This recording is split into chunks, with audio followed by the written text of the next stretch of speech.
Muy bien, vamos al punto número 3 de nuestras notas. Las posesiones de los hijos de Dios. A ver, posesiones. ¿Qué es lo que usted y yo poseemos por ser hijos de Dios? A ver, ¿qué posesiones tenemos por ser hijos de Dios? Primero, tenemos libertad de la servidumbre del temor. Ya lo hemos leído, Romanos 8:15, ¿verdad? Y podemos afirmar con 1 de Juan 4:18. El perfecto amor echa fuera todo temor. ¿No? Nota. Punto A, el Dios Santísimo es nuestro Padre.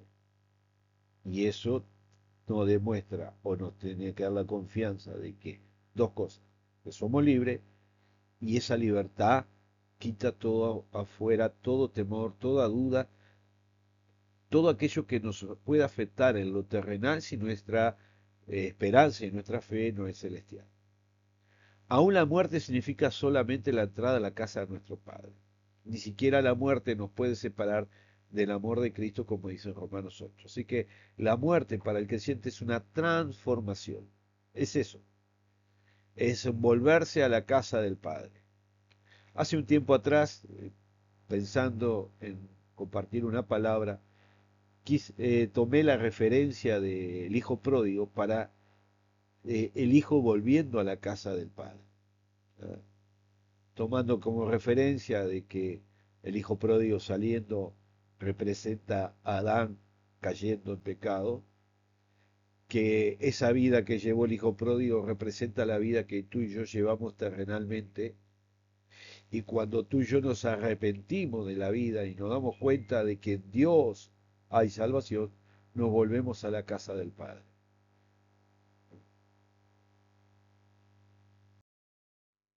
¿Qué más podemos ver de las posesiones adquiridas por ser hijos? Recibimos el Espíritu del Hijo de Dios, Gálatas 4:6. Y por cuantos sois hijos, y esto es una afirmación, Dios envió a vuestros corazones el Espíritu de su Hijo que clama, Abba Padre. Otra vez lo mismo que en Romanos 8:15. Entonces, acá vemos claramente la paternidad. Tú y yo podemos decirle papito, una palabra íntima, cariñosa, ¿verdad? Porque Él nos hizo realmente sus hijos. El Espíritu Santo y no meramente un temperamento semejante a Cristo, ¿verdad?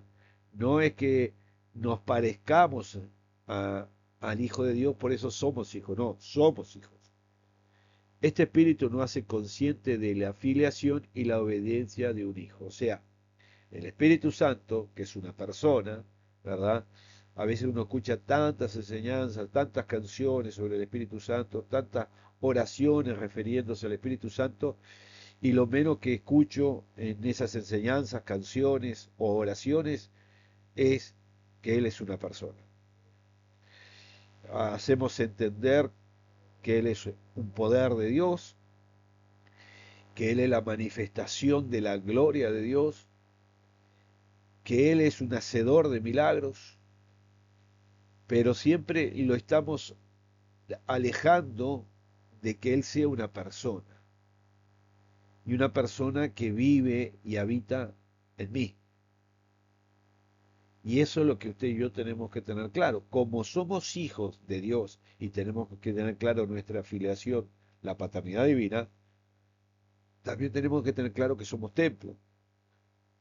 Y cuando tenemos claro que somos templo y tenemos claro de quién habita en nosotros, cuidamos a la persona del Espíritu Santo que está dentro de nosotros y convive con nosotros. ¿Qué más podemos ver en cuanto a las posesiones? Tenemos gran seguridad y confianza. Romanos 8:15, ya lo hemos leído. Marcos 14:38. Velad y orad, dos órdenes para propósito, que no entréis en tentación. El espíritu, la verdad, está dispuesto, pero la carne es débil. Piensa en esto. El unigénito Hijo de Dios, más excelente que los ángeles, según el libro de Veo, oraba diciendo Abba. Ese nombre íntimo y cariñoso, y a nosotros les dado esa confianza. Romanos 8:15. Tenemos gran seguridad y confianza. ¿Gran seguridad y confianza en qué? Mira lo que dice Apocalipsis 3:12, al que venciere. Y que a veces se nos escapa ciertas cosas dentro de la palabra del Señor. Al que venciere. O sea que la condicionante es al que venciere.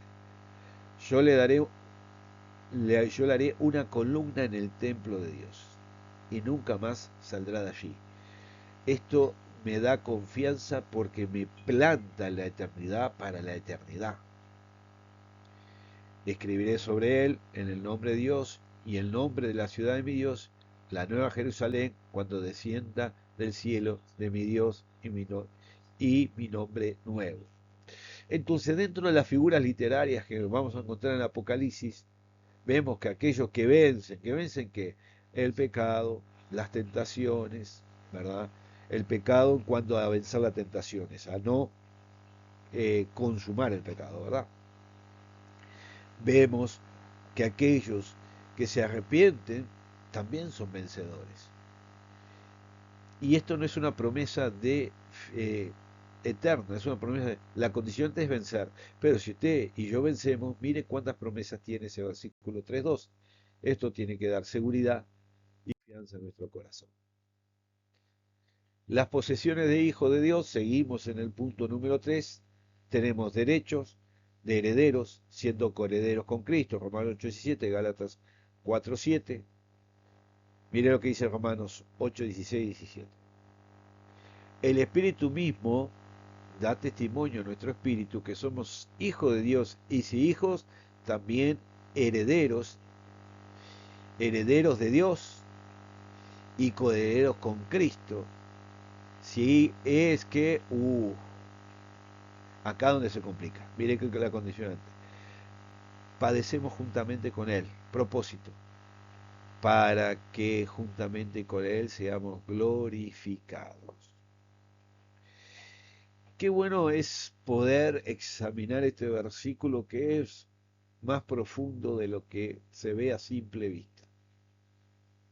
Primero nos va a mostrar la obra del Espíritu Santo. El Espíritu mismo da testimonio a nuestro espíritu. O sea, testifica dentro nuestro y nos da la certeza no solo de salvación, sino de adopción, de ser hechos hijos de Dios. Que somos hijos de Dios. Y si hijo de Dios, si usted y yo tenemos la certeza, le creemos al Espíritu Santo que testifica dentro de nosotros, entonces herederos de Dios, o sea, la herencia proviene de Dios. Y coheredero con Cristo. O sea, es una continuidad, ¿verdad? Es algo consecutivo. Usted y yo somos herederos y con nosotros está Cristo, con Cristo. Y si es que padecemos juntamente con Él, para que juntamente con Él seamos glorificados. ¿No le recuerda eso? El que no se niega a sí mismo, toma su cruz y me sigue, no puede ser discípulo. Bueno, esto tiene que ver lo que está enseñando Pablo en la carta a los romanos. Punto número 6. Tenemos seguridad de una resurrección especial y de la inmortalidad. Lucas 20, 35 al 36. La versión moderna tiene siendo por cuanto son. A ver, las traducciones modernas cambian ese verbo. Mas los que fueron tenidos por dignos, tenidos por dignos, de alcanzar aquel siglo, ¿qué siglo? El venidero. Y la resurrección de entre los muertos, ni se casan ni se dan en casamiento, eso no habla de lo venidero. ¿Por qué? Conjunción explicativa. Porque no puede ya más morir, la eternidad. Pues son iguales a los ángeles y son hijo de Dios. Al ser hijo de Dios, al ser hijos de la resurrección. Muy bien. ¿Qué nos muestra este pasaje, estos dos versículos? Nos muestra la gloria venidera, el cuerpo incorruptible. Nos muestra el proceso que habla 1 Tesalonicenses 4:17, ¿verdad? Y los que murieron en Cristo resucitarán primero. Nos está hablando de un llamamiento, una resurrección futura con respecto a su venida.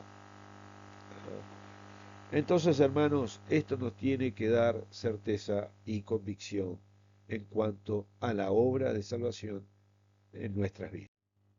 Dentro de este último punto tenemos puntos A y B.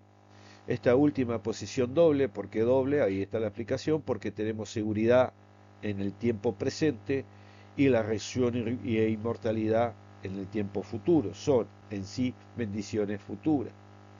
Una parte de nuestra herencia todavía no ha sido explorada, pero en nuestra tan seguramente como si estuviera ahora en el cuerpo resucitado. O sea, aunque usted y yo no hemos experimentado la gloria venidera, eso no quiere decir que nosotros no hayamos sido colocados en los lugares celestiales, como dice Efesios capítulo 2, versículo 6. Usted y yo estamos en Cristo y por estar en Cristo estamos en los lugares celestiales. Eso se llama glorificación. Por la esperanza y la fe que tenemos en Cristo, aunque no hemos sido transformados en un cuerpo incorruptible, digno de estar delante de la presencia de nuestro amado Señor, aunque aún estamos en un cuerpo corruptible, tendiente al pecado, usted y yo creemos, tenemos seguridad y confianza de nuestra herencia futura. Esa herencia futura no es solamente vida eterna, hermanos. No es solamente vida eterna. Se nos promete un galardón. Número 4, dentro de lo que es la adopción, evidencia de que somos hijos de Dios. Bueno, somos hijos de Dios porque el Espíritu Santo de Dios nos guía, Romanos 8:14. Porque todos los que son guiados por el Espíritu de Dios, estos son hijos de Dios. Y qué bueno ser guiados por el Espíritu de Dios. Pero en mi experiencia como creyente de más de 30 años que camino con el Señor, he escuchado a muchas personas decir que el Espíritu le habló, que el Espíritu le guió, y terminar en problemas, terminar haciendo cosas que no agradan a Dios. Entonces yo tengo que concluir que ellos no se dejaron guiar por el Espíritu, sino que se dejaron guiar por las emociones, se dejaron guiar por el corazón que es engañoso, por los pensamientos, y no se dejaron ser guiados por Dios. ¿Cuál es nuestro GPS espiritual? Nuestro GPS espiritual es el Espíritu Santo. Pero todo GPS necesita un mapa. El GPS se mueve en un mapa. Le va mostrando su posición y la posición a donde usted va a llegar. Ese mapa es la Escritura.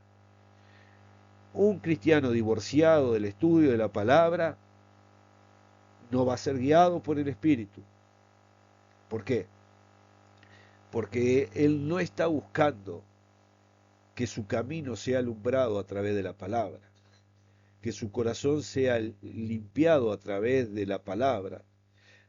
Él no está teniendo comunicación con Dios en cuanto al pensamiento de Dios o dejar que Dios le hable a través de las Escrituras. No se está dejando consolar, exhortar o edificar. Entonces, recordemos esto, el Espíritu Santo es nuestro GPS, pero la palabra de Dios es nuestro mapa. Usted puede tener al Espíritu Santo, pero si usted no tiene el mapa, el GPS no va a ser efectivo. No va a ser efectivo. Segundo, somos apartados del mundo, santificados. Segunda de Corintios, capítulo 6, versículos 14 a 18. En realidad sería segunda a los Corintios, no de Corintios. Pero bueno, es una forma en que está ya eh, culturalmente arraizado en el mundo evangélico. Dice así, no unáis en yugo desigual con los incrédulos. Y si dice no, es que hay una posibilidad de sí. ¿Por qué? Explicación. Porque qué compañerismo tiene la justicia con la injusticia y qué comunión la luz con las tinieblas. O qué concordancia Cristo con Belial o qué parte el creyente con los incrédulos. ¿Y qué acuerdo entre el templo de Dios y los ídolos? Porque vosotros sois templos del Dios viviente.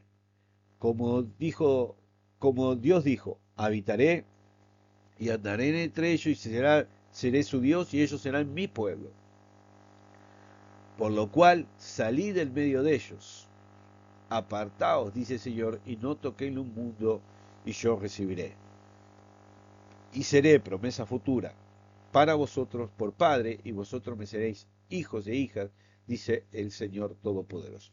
Bueno, acá podemos ver dos grandes cosas. Primero, el Hijo de Dios vive apartado de las tinieblas, del mundo, de las injusticias, de Satanás, ¿ah?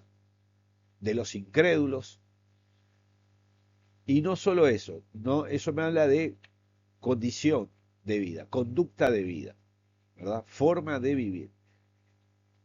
Y esa forma de vivir produce en mí una paternidad. O sea, una paternidad no es la palabra, perdón. ¿Eh? Produce en mí esa filiación de hijos con el Padre. Porque nuestro Padre es luz. Entonces, Agustín de Hipona decía, Señor, coloca luz en mis tinieblas. Cuando tú y yo tenemos más luz, ¿verdad? Porque somos luz de esta tierra, no tinieblas. Cuando tú y yo tenemos luz, nuestras obras quedan expuestas, o sea, nuestro testimonio, ¿verdad? No tenemos miedo de nuestro testimonio porque nuestro testimonio no es bueno, nuestra conducta de vida es buena, nuestro testimonio habla más que las palabras y mostramos al mundo que no somos del mundo y mostramos al mundo que somos hijos de Dios. Y eso todo a través de mi conducta de vida. Así que apartémonos de todas estas cosas porque Él nos llamó para ser santos, para ser luz. ¿Qué más podemos ver en cuanto a la evidencia de que somos hijos? Somos sujetos a corrección del Padre, Hebreos 12, 6, 8. Y esto es difícil, ¿verdad? Porque el Señor al que ama, condición, disciplina y azota a todo aquel que recibe por hijo.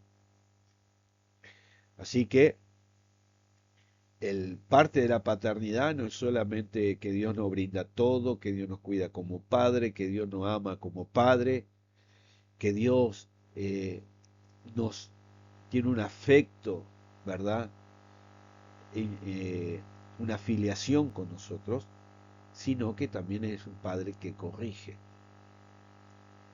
Ahora, si usted y yo, como hijos, soportamos, dice versículo 7, la corrección, si soportáis la disciplina, os trato como hijo.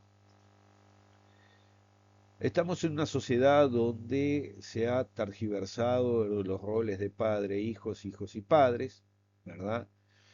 Donde se ha enseñado a esta generación privilegios y derechos, pero no compromisos y obligaciones, donde se ha limitado, socialmente hablando, el rol de tutor, de padre, en cuanto a la corrección física. Hoy todo se arregla hablando, arregla entre comillas, poniéndolo a pensar, y sin duda que hablar y hacer razonar a nuestros hijos, ¿verdad?, que están errados, es la primera manera, es la primera manera. Pero la palabra me enseña, Proverbios 23, que si yo no corrijo a mi hijo, no lo estoy librando del infierno. Entonces, si la corrección verbal no es tenida en cuenta por nuestro hijo, si la penitencia, sin esa disciplina que no libre de violencia, violencia en el sentido de un castigo físico, no resulta, usted y yo como padre tenemos la tercera opción, que es el castigo, que es la vara. Y en la vara, en la mano del buen pastor, como dice el Salmo 23, que está su vara y su callado, no infundirán aliento.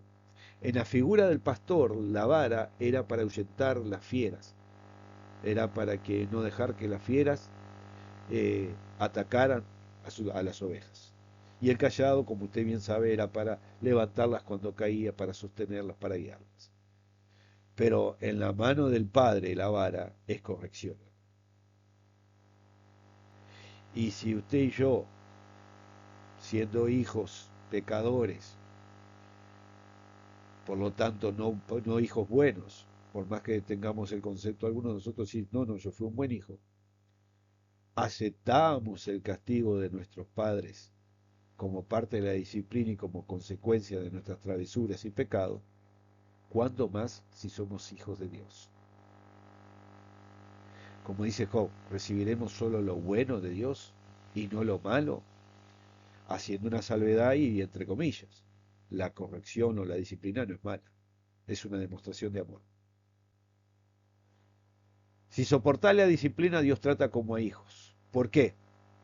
Que hijo es aquel que a quien el Padre no disciplina. Pero si se os deja sin disciplina, de la cual todos han sido participantes, entonces sois bastardos y no hijos. Qué profundo esto, hermanos. Así que Dios no va a corregir a ningún ser humano que no sea hijo. El ser humano en general vive las consecuencias de su pecado y vive el castigo del Dios justo. Pero nosotros que somos hijos y que vivimos en su paternidad, los hijos de Dios no son castigados, son corregidos, disciplinados. Esto realmente nos tiene que cambiar nuestra forma de pensar en cuanto a la disciplina y a la corrección. No solo como padres, que, que podemos ser la mayoría de lo que estamos hoy escuchando esta clase, sino como hijos. Entender nuestra paternidad y entender nuestra posición de hijos. Somos sujetos a la corrección del Padre, Hebreos 12:4. Vivimos la vida victoriosa. Apocalipsis 21:7. Al que venciere, heredará todas las cosas, promesa futura, y yo seré su Dios y él me será por hijo. Queda claro que no se puede recibir una herencia si no hay una paternidad. Si usted y yo no somos hijos, no vamos a recibir ni una herencia, la herencia futura que tenemos por delante. ¿Ah? ¿Por qué? Porque no somos hijos. Quinto, llevamos la semejanza de nuestro Padre. Mateo 5:9. Bienaventurados los pacificadores, porque ellos serán llamados hijos de Dios. Otra promesa a futuro dentro de las bienaventuranzas.